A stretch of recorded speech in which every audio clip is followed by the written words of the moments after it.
আজকের ক্লাসে আমি আলোচনা করব ফার্স্ট কন্টিনিউয়াস টেন্স, এটা নেগেটিভ কিভাবে করব, অর্থাৎ এখান থেকে নাবোধক বাক্য আমরা কি করে করব এবং বাক্যগুলোকে ছোট ছোট বাক্যগুলোকে একটু বড় কি করে করব। সো এই বিষয়গুলোই থাকবে আজকের ক্লাসের মূল part. Welcome back to SSM education, keep it up, দেখতে থাকো। First continuous tense, first continuous মানে হলো অতীতে কোনো কাজ চলতেছিল, অতীতে কোনো কাজ চলতেছিল। যেমন আমি যদি বলি আমি দেখতেছিলাম, দ্যাটস মিনস অতীতে কিন্তু দেখতেছিলাম। হ্যাঁ, তুই তখন কি করতেছিলে রে? আমি তো বই পড়তেছিলাম, তার মানে কি অতীতে পড়তেছিলাম। আরে হ্যাঁ, ওকে তো ডাকছিলাম, ওটা দেখলাম ও কাজ করতেছিল। বলি কি না এই বাক্যগুলো, এই যে বাক্যগুলো আমি বললাম ডেলি ইউজের, এই বাক্যগুলি মূলত ফার্স্ট কন্টিনিউয়াস। এটা কি নাম দেওয়া হয়েছে ফার্স্ট কন্টিনিউয়াস। তুমি এটাকে মনে রাখতে পারো 5 নাম্বার রুলস হিসেবে। কিভাবে? ফার্স্ট নাম্বার রুলস হিসেবে তুমি যদি ভুলে যাও আসলে, কারণ অনেক সময় ফার্স্ট কন্টিনিউয়াস টেন্স এগুলো মনে রাখা কষ্টকর হয়। বাট তোমাকে যেটি মনে রাখতে হবে যে এটাকে বাংলায় আমি কি করে চিনব। সো দেখো, বাংলায় চেনার জন্য বাংলায় ক্রিয়াপদের শেষে এই যে বাক্যগুলো বললাম, সে পড়তেছিল, তেছিল আছে, সে যাইতেছিল, সে কাজ করতেছিল, লাস্টে কি আছে? তেছিল, তেছিলাম, তেছিলেন, শিলাম, এগুলো ইন্ডিয়ানটা বেশি বলে, খাচ্ছিলাম, যাচ্ছিলাম। সো এই শব্দগুলো ভার্বের শেষে যুক্ত থাকবে। যেমন আমি তো বলি আমি যাইতেছিলাম, সে যাইতেছিলেন, সে খাইতেছিলেন, সে বলতেছিলেন, সে কাটতেছিল। এই যে কথাগুলো, এই কথাগুলি মূলত ফার্স্ট কন্টিনিউয়াস টেন্সের মধ্যে পড়ছে, বা আমি বলতে পারি 5 নাম্বার বলছে পড়ছে। ওকে, এটাকে তোমাকে বুঝতেই হবে, এতটুকু মুখস্থ করতেই হবে। There is no alternative way. আরেকটা ওয়ে আছে, যদি তুমি যারা ইংলিশ কথা বলে তাদের সাথে অনারেবল থাকতে পারো, তাদের সংস্পর্শে থাকতে পারো, তাহলে উইদাউট রুলস, একদম উইদাউট রুলস শিখতে পারো। But otherwise it is quite impossible to learn. Okay, so আমি বুঝতে পারলাম যে বাংলাগুলো কি হবে, তাই তো? যে আমি যাইতেছিলাম, তারা কাটতেছিল, সে অভিযোগ করতেছিল, সে বলতেছিল, তারা যাচ্ছিল, তারা আসতেছিল, এই বাক্যগুলো। এই যে কথাটা বললাম আমি যাইতেছিলাম, তাহলে কথাটা এখন আমি ইংলিশে কি করে বলবো? সে তাকে ডাকতেছিলাম, সে পড়তেছিল, এই কথাগুলো ইংলিশে কি করে বলবো? তার জন্য দেখো, ফার্স্ট অফ অল আমাকে আনতে হবে একটি সাবজেক্ট আনতে হবে, তারপর ওয়াজ বা ওয়ার আনতে হবে। ওয়াজ বা ওয়ার অক্সিলারি ভার্ব। এই ওয়াজটাকে কি বলা হয়? অক্সিলারি ভার্ব, আমরা জানি। পরে ভার্বের সাথে একটি আইএনজি, যে ভার্বটা থাকবে বাক্যে ওই ভার্বের সাথে একটি আইএনজি বসাবো। তারপর অবজেক্ট যদি থাকে, দেখো আমি প্রথমে বলছি সাবজেক্ট, এই বাক্যের সাবজেক্ট কি? আমি দিলাম আই। এখন আয়ের পরে ওয়াজ বসবে না ওয়ার বসবে? দেখো, প্লুরাল হলে ওয়ার, সিঙ্গুলার হলে ওয়াজ। এবং সিঙ্গুলারের সাথে আরেকটা কথা উল্লেখ করতে হবে, সেটা হলো এটি ফার্স্ট পারসন হতে হবে, ফার্স্ট এবং থার্ড পারসন, সেক্ষেত্রে ওয়াজ বসবে। দেখো, প্লুরাল হলে অবশ্যই ওয়ার বসাতে হবে সাবজেক্ট যদি প্লুরাল হয়, আর সাবজেক্ট ফার্স্ট পারসন বা থার্ড পারসন হলে ওয়াজ বসাতে হবে। ব্যাস, এটাকে আমরা এইভাবে মনে রাখতে পারি, তাদের রুলস মনে থাকে না। আই, হি, শি, করিম, রহিম, কারো নাম, এরপরে বসে ওয়াজ, আর বাদ বাকি যা আছে যেমন উই, দে, তারপর ইউ, এদের পরে বসবে ওয়ার। ওকে, এইভাবে আমরা মনে রাখতে পারি। সো কখন ওয়াজ বসবে, কখন ওয়ার বসবে, আই থিঙ্ক আমরা ক্লিয়ার যে যখন প্লুরাল বুঝাবে তখন ওয়ার, আর ফার্স্ট পারসন আর থার্ড পারসন এবং সিঙ্গুলার যদি বোঝায় সেক্ষেত্রে ওয়াজ। যাদের রুলস মনে না থাকে তারা বলতে পারে যে আই, হি, শি, করিম, এরপরে ওয়াজ বসবে, উই, দে, ইউ, এরপরে ওয়ার বসবে। ওকে, এবং ইট থাকলে ইটের পরে কিন্তু ওয়াজ বসবে। তাহলে আই এর পরে কি হবে? আই ওয়াজ, তাহলে আই ওয়াজ। এরপরে ভার্বের সাথে একটি আইএনজি, যাওয়া ইংলিশ কি? গো, তাহলে গো এর সাথে একটি কি দিতে হবে? আইএনজি। তাহলে আমি যাইতেছিলাম, ইংলিশটা হলো আই ওয়াজ গোয়িং, আমি যাইতেছিলাম। তারা কাটতেছিল, সাবজেক্ট কি? দে, এরপরে ওয়াজ না ওয়ার, তখন লিখে দিছি উই, দে, ইউ থাকলে ওয়ার বসে। তাহলে দে ওয়ার, তারপর আমাকে কি দিতে হবে? ভার্বের সাথে আইএনজি দিতে হবে, ভার্বের সাথে আইএনজি। তাহলে ভার্ব কি? কাটতেছিলাম, কাটা ইংলিশ কি? খাট, এবার কাটের সাথে একটি আইএনজি হবে, দে ওয়ার কাটিং, তারা কাটতেছিল, ব্যাস হয়ে গেল, দে আর কাটিং। সে অভিযোগ করতেছিল, হি অভিযোগ করা, কমপ্লেন না, হি ওপরে কি হবে, ওয়াজ হবে, এবার কমপ্লেন, PLAIN, কমপ্লেইনিং, কমপ্লেইন মানে অভিযোগ করা। আমি একটি ভার্বের লিস্ট দিয়ে দেবো, সেটা পেয়ে যাবে, কমেন্ট বক্সও পাবে এবং ভিডিওর মধ্যেই পাবে। সো আমি যাইতেছিলাম, আই ওয়াজ গোয়িং, তারা কাটতেছিল, দে আর কাটিং, সে অভিযোগ করতেছিল, হি ওয়াজ কমপ্লেইনিং। এখন এই বাক্যগুলো আমি আরো বাক্য যদি বলি, সে পড়তেছিল, হি ওয়াজ রিডিং, সে টিভি দেখতেছিল, হি ওয়াজ ওয়াচিং টিভি, সে বলতেছিল, হি ওয়াজ সেইং, সে কাজ করতেছিল, হি ওয়াজ ওয়ার্কিং, তারা কাজ করতেছিল, they were working. That is the sense actually.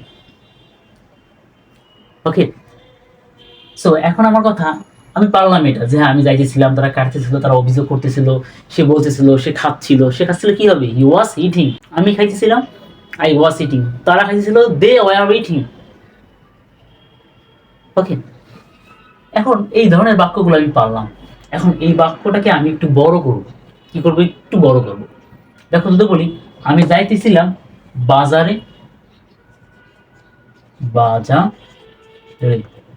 এখন এখন আমি কি করবো, এই বাজারে তো আমাকে দিতে হবে, আমি দিলাম market, I was going market, কিন্তু এটা কিন্তু হবে না, আই ওয়াজ গোয়িং মার্কেট দিলে হবে না। কারণ হবে, কেন হবে না, দেখো এই যে পাশে কিছু দেখছো, to, in, at, about, with, without, on, within, of, এগুলোকে প্রিপজিশন বসে। আমাদের এত গ্রামার মনে রাখার দরকার নাই, প্রিপজিশন না কি, আমাদের এগুলো অর্থ জানলে হবে, to, in, at, about, with, without, on, within, of, এগুলোর অর্থ কি। টু মানে দিকে বা প্রতি, ইন মানে মধ্যে, ভিতরে, এ অর্থে, স্থান সময় বোঝাতে, অ্যাবাউট সম্পর্কে, উইথ সঙ্গে সাথে, উইদাউট ব্যতীত, অন উপরে, উইদিন মধ্যে, অফ এর আর র। দেখো এখন এগুলোর ব্যবহারটা কি করে করবে, এগুলো বসে, এই শব্দগুলো যে শব্দের সাথে থাকবে ওই শব্দের পূর্বে বসবে, যেমন ধরো আমি রুমের মধ্যে আছি, এখানে মধ্যে বলতে আমি ইন দিছি, ধরো তাহলে ইন দ্য রুম হবে। দেখো এই রুমের মধ্যে, তো তাহলে এই যে ইনের সাথে সম্পর্ক আছে কোন শব্দটা, এই যে দ্য রুম, তার জন্য দেখো এই রুমের পূর্বে বসে গেছে। তাই আমি এই কথাটাই তোমাকে বোঝাতে চাচ্ছি যে এই শব্দগুলো বসবে এই শব্দের সাথে সম্পৃক্ত যে শব্দটি থাকবে তার পূর্বে। গেল এতটুকু। এখন আসি প্রতিটা ওয়ার্ডের স্পেসিফিক একটা আলোচনা। টু মানে দিকে বা প্রতি বোঝাবে। ধরো আমি কোনো দিকে যাচ্ছি, এই অর্থে আমি টু দিতে পারি। কোনো দিকে যাচ্ছি, ধরো বাজারের দিকে, স্কুলের মাঠের দিকে, আমি যাচ্ছি সামহার কোথাও, সেক্ষেত্রে আমি টু ইউজ করতে পারি। বা কারো পড়তে, কাউকে কোনো কিছু পাঠাচ্ছি কারো দিকে, সেই অর্থে আমি টু ইউজ করতে পারি। ইন মধ্যে, ভিতরে, কোনো কিছুর মধ্যে আসো বা ভিতরে আসো, এই অর্থে ইন দিতে পারো। বা এতে বলতে ধরো আমরা এরকম বলি না কোন শব্দের শেষে, বাংলাদেশে, বাংলাদেশ ইংলিশ আমরা জানি, তাহলে বাংলাদেশে কি হবে, এই যে বাংলাদেশে, মোবাইলে, খেল, এই যে বাক্যগুলো যে বাংলাদেশে, মোবাইলে, রুমে, এই যে বাক্যগুলো ইয়াতে আসে, এই অর্থে আমাদেরকে ইন দিতে হবে। যেমন বাংলাদেশ ইংলিশ বাংলাদেশ, তাহলে বাংলাদেশে ইংলিশ কি হবে, ইন বাংলাদেশ হবে। এই যে বাংলাদেশের সাথে যে আমি এই কথাটা আনলাম, সেই অর্থে এখানে আমাকে ইন ইউজ করতে হবে। বুঝতে পারছো বিষয়টা? ঠিক মধ্যে অর্থে আমাকে ইন ইউজ করতে হবে। সামনে করবে আরো জানবে, এটা আমার একটা সিম ব্যালেন্স বলতে পারো। সামনে এটা নিয়ে ডিটেলস একটি ক্লাস থাকবে, ইটস ভেরি ভেরি ইম্পর্টেন্ট। তার জন্য আমি এখন থেকে হালকা হালকা ইউজ করে দেখাবো, যাতে তোমরা এর সাথে আস্তে আস্তে করে অ্যাডজাস্ট হতে পারো। অ্যাট আবার স্থান সময় বোঝাতে, কোনো সময় বুঝাইলে ধরো অ্যাট 5 PM, 5টার সময়, তাহলে এক্ষেত্রে অ্যাড দিতে পারো। আবার ছোট স্থান বুঝাইলে কোনো জায়গার স্থান, ছোট স্থান, সেই অর্থেও অ্যাড দিতে পারো। আবার এই অর্থে এখানে অ্যাড হয়, অ্যাডের সাথে ইনের একটা মিল আছে, আস্তে আস্তে বুঝতে পারবে। অ্যাবাউট কারো সম্পর্কে কিছু বলতে গেলে, ওই সঙ্গে বা সাথে, কোনো কিছু সঙ্গে বা সাথে এবং দিয়ে বুঝালে, এই অর্থে কি হবে, উইথ হবে।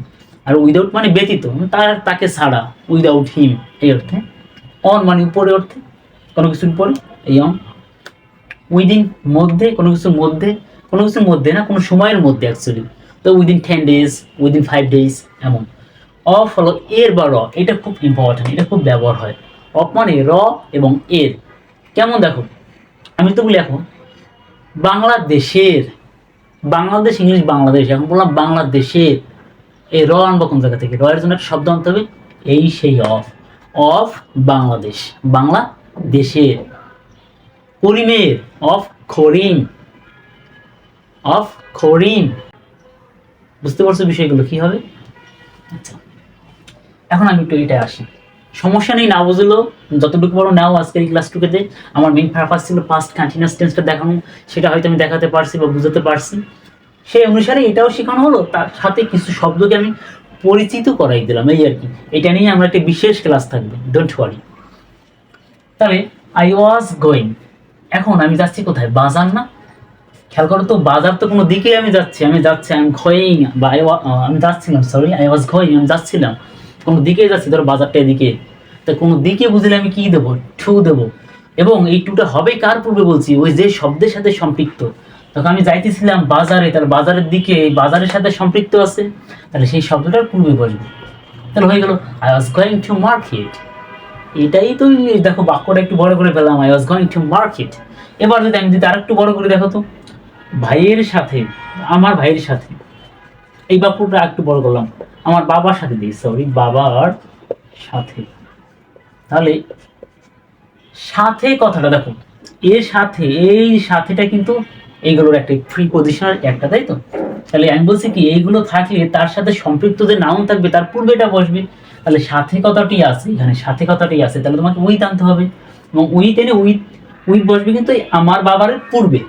তাহলে কি হবে? With my father.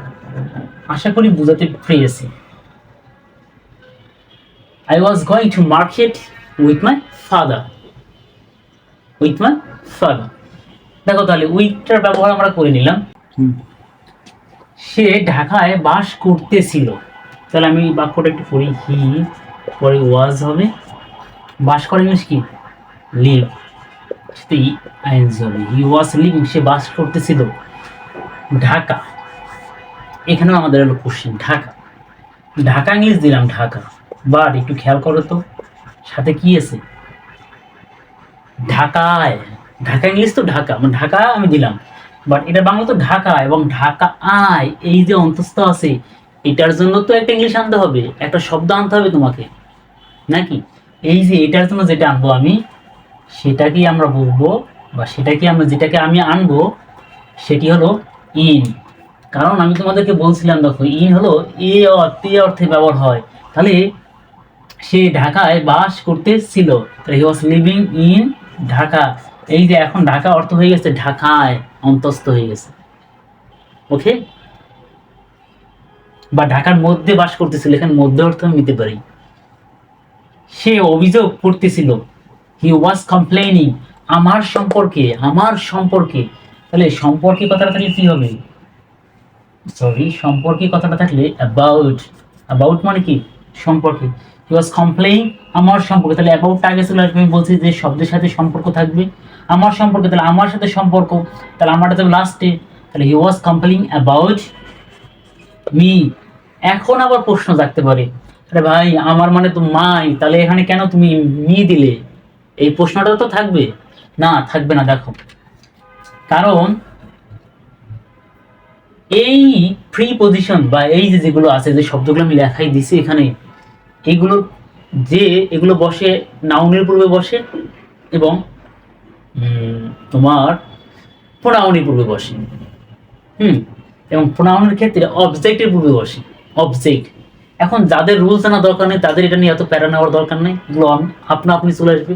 বাট যাদের গ্রামারও জানার দরকার একটু, তারা কতগুলো শুনতে পাবে যে এখানে মি আসার কারণ হলো প্রি পজিশনের পরে অবজেক্ট বসে, সবসময় অবজেক্ট বসে। তাহলে আই মানে হলো আমি, বুঝবো, আই মি মাই। এই আই হলো সাবজেক্টিভ ফর্ম, মি হলো অবজেক্টিভ ফর্ম, আর মাই হলো পজিটিভ ফর্ম। বাট আমি তোমাকে কি বলছি যে প্রি পজিশনের পরে অবজেক্ট ফর্ম বসে।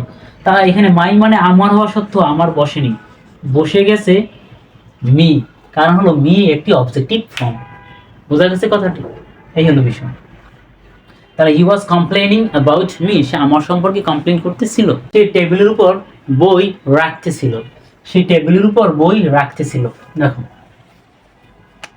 তাহলে ফার্স্ট অফ অল হি দিব, এরপর কি দেবো? ওয়াজ। হি ওয়াজ, রাখা ইংলিশ হলো কিপ, এর সাথে একটা আইনজি হবে। হি ওয়াজ কিপিং, রাখতেছিল। কি রাখতেছিল? টেবিলের উপর বই। তাহলে রাখতেছিল কি? বই। কিপিং দ্য বুক, বইটি, সেগুলোর উপর বইটি দিলে সুন্দর সুন্দর বাক্যটি। He was keeping the book, he was keeping the book দিলাম কারণ বইটি অর্থে। হি ওয়াজ কিপিং দ্য বুক, বাকি আছে কি? টেবিলের উপর। এই যে উপর কথাটি থাকলে তখন আমাকে অন আনতে হবে। কি আনতে হবে? অন আনতে হবে। এবং এর সাথে যে শব্দটি থাকবে তার পূর্বে অনটি বসে যাবে। তাহলে উপরের আগে কোন শব্দটি আছে? টেবিল। তাহলে on table, on the table, on the table দিলে এক্সাক্ট হয় আর অন দ্য টেবল। তাহলে he was keeping the book on the table, he was keeping the book on the table, সে বইয়ের উপর রাখতে ছিল, মানে টেবিলের উপর বইটি রাখতে ছিল। এই অর্থে আমি অন দিলাম। এবার সে আমাকে ব্যতীত থাকতেছিল, তাহলে সে অর্থে হি দিলাম। এরপরে কি হবে? ওয়াজ। থাকা অর্থে আমরা দিতে পারি স্টেইং, স্টে মানে থাকার সাথে আইএনজি। হি ওয়াজ স্টেইং, সে থাকতেছিল আমাকে ব্যতীত। তাহলে ব্যতীত অর্থে কি দেবো? উইদাউট। না বলছি এই শব্দটার সাথে যে শব্দটা থাকবে সেটির পূর্বে এটি বসবে। তাহলে আমাকে ব্যতীত, তাহলে এই ব্যতীত, এই আমাকের পূর্বেই ব্যতীত কথাটি বসবে। তাহলে দেখো কি বলছি, দেখো সে আমাকে ব্যতীত থাকতেছিল, হি ওয়াজ স্টেইং, আমাকে ব্যতীত। তাহলে ব্যতীত একটা কি? প্রিপজিশন। তাহলে এটি বসবে কি? আমাকে পূর্বে। তাহলে he was staying without me, he was staying without me. কারণ আমরা জানি এই উইদাউট একটি কি? প্রিপজিশন, উইদাউট, এবং এটা বসে যার সাথে যে নাউনটা থাকবে বা যে শব্দটা থাকবে তার পূর্বে। এই আমাকে কথাটা আছে তার পূর্বে বসে গেছে। ওকে, হি ওয়াজ স্টেইং উইদাউট মি। ঢাকার লোকজন মারামারি করতেছিল, এই ঢাকার লোকজন কিন্তু কাজটি করতেছিল, এটা হলো সাবজেক্ট। ঢাকার লোকজনই কিন্তু সাবজেক্ট। ওকে, তাহলে ঢাকার লোকজন, ঢাকা ইংলিশ তো পারি, ঢাকা, ঢাকা, ঢাকা দিলাম এখানে ধরো। কিন্তু ঢাকার লোকজন, ঢাকার অর্থে আমি কি দেবো? এই যে ঢাকার সাথে যে র কথাটি আছে এর জন্য একটা অফ দিতে হবে, অফ। তাই ঢাকা হয়ে গেছে। এবার বাকি আছে কি? লোকজন, পিপল। পিপল অফ ঢাকা মানে কি? ঢাকার লোকজন। পিপল অফ ভিলেজ, গ্রামের লোকজন। পিপল অফ সিটি, শহরের লোকজন। ওকে, তাহলে এটা একটা নিয়ম আছে, এখানে একটা দা দিতে হবে। The people of Dhaka, the people of Dhaka, the people of Dhaka, ঢাকার লোকজন। এরপর কি হবে? ওয়ার, কারণ পিপল এখানে সাবজেক্ট এবং এটা একটি plural subject. The people of Dhaka were মারামারি, ওয়ার ফাইটিং, FIGHTING। সো এটা ছিল আজকে বাক্যগুলো একটু বড় করার সাথে ফার্স্ট কন্টিনিউয়াস টেন্স নিয়ে। এখন তোমাদেরকে যেটাই কাজ করতে হবে, এটাকে রেখে দাও, এটাকে রেখে দেওয়ার পরে এগুলো ইউজ করে করে বাক্য তৈরি করতে হবে। এবং এই টেন্স না, শুধু যতগুলো টেন্স করানো হয়েছে, present tense, present indefinite, present continuous, present perfect, past indefinite, past continuous, এবং এগুলো বসিয়ে একটু বড় বাক্য করার চেষ্টা করো। বাসা you have to practice. If you following in difficult you can call me or message me, I will answer. Okay, so আশা করি ক্লাসটি বুঝতে পেরেছো। যদি ভালো লাগে একটি লাইক এবং কমেন্ট করো। Thanks for watching.